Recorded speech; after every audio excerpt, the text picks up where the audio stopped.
കണ്ണിൻ്റെയും മുടിയുടെയും ആരോഗ്യത്തിന് ഒരുപോലെ ഗുണകരമായ സസ്യം ഏത്? ശവന്നാറി, റോസ്മേരി, ശംഖുപുഷ്പം, നാഗപുഷ്പം. ഉത്തരം റോസ്മേരി.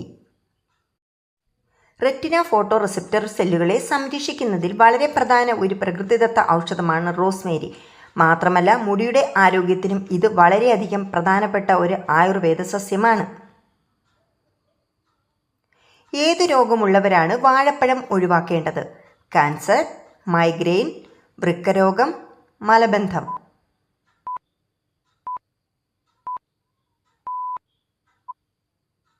ഉത്തരം വൃക്കരോഗം.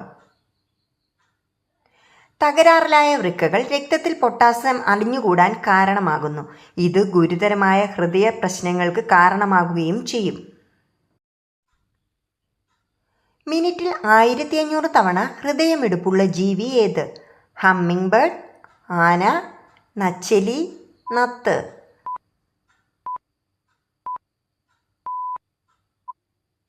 ഉത്തരം നച്ചെലി. ലോകത്തിലെ ഏറ്റവും ചെറിയ സസ്തനികളിൽ ഒന്നായ നച്ചെലിയുടെ ഹൃദയം മിനിറ്റിൽ 1500 തവണ അല്ലെങ്കിൽ സെക്കൻഡിൽ 25 തവണ മിടിക്കും. ഏറ്റവും വേഗതയേറിയ ഹൃദയമിടിപ്പുള്ള ജീവിയാണിത്. ഏറ്റവും കൂടുതൽ പാമ്പുകൾ ജനിക്കുന്നത് ഏതു മാസത്തിലാണ്? March, May, September, April.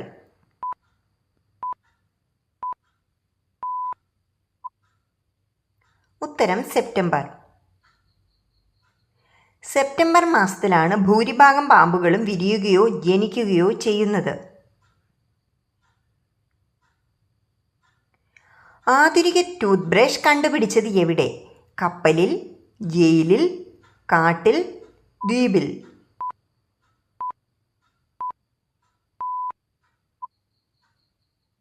ഉത്തരം ജയിലിൽ.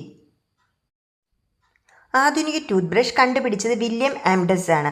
1770 ലണ്ടനിലെ ന്യൂഗേറ്റ് ജയിലിൽ തടവിലാക്കപ്പെട്ട ഒരു ചെറിയ കുറ്റവാളി.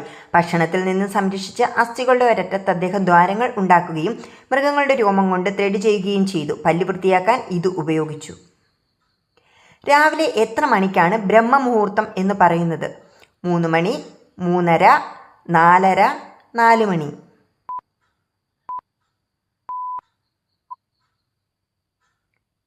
ഉത്തരം 4:30. ബ്രഹ്മമുഹൂർത്തമായി കണക്കാക്കുന്നത് സൂര്യൻ ഉദിക്കുന്നതിന് 1 മണിക്കൂർ 36 മിനിറ്റ് മുമ്പായ സമയമാണ്. കാലാവസ്ഥ സൂര്യൻ്റെ ഉദയാസ്തമയങ്ങളെ ബാധിക്കുന്ന അനുസൃതമായി ഓരോ ദിവസത്തെയും ബ്രഹ്മമുഹൂർത്തം മാറിക്കൊണ്ടിരിക്കും. എന്നിരുന്നാലും ബഹുഭൂരിപക്ഷം സാഹചര്യത്തിലും ഇത് ഏകദേശം പുലർച്ചെ 4:30 ആയിരിക്കും. നായയുടെ ഇറച്ചി ഏറ്റവും കൂടുതൽ ഉപയോഗിക്കുന്ന രാജ്യം? Vietnam, China, Thailand, Laos.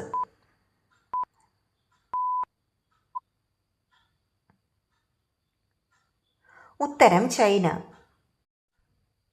ആഗോളതലത്തിൽ നായമാംസത്തിൻ്റെ ഏറ്റവും വലിയ ഉപഭോക്താവ് ചൈനയാണ്. പ്രതിവർഷം ഏകദേശം 10 ദശലക്ഷം നായകളെ ഇവർ ഭക്ഷണത്തിനായി കൊല്ലുന്നു. ഇരയുടെ മാംസത്തിൽ നിന്ന് തൊലി നീക്കം ചെയ്യാൻ നാവ് ഉപയോഗിക്കുന്ന മൃഗം ഏത്? സിംഹം, നീർനായ, കടുവ, കഴുതപ്പുലി.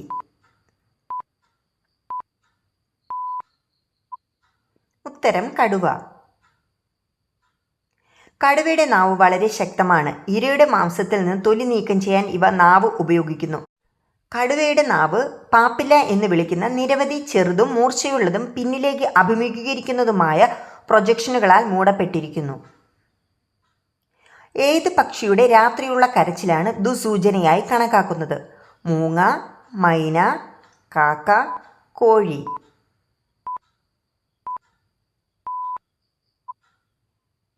ഉത്തരം കാക്ക.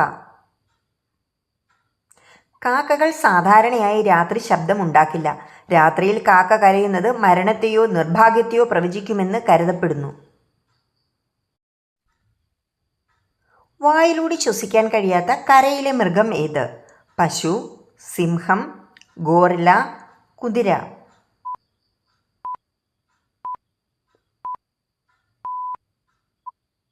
ഉത്തരം കുതിര.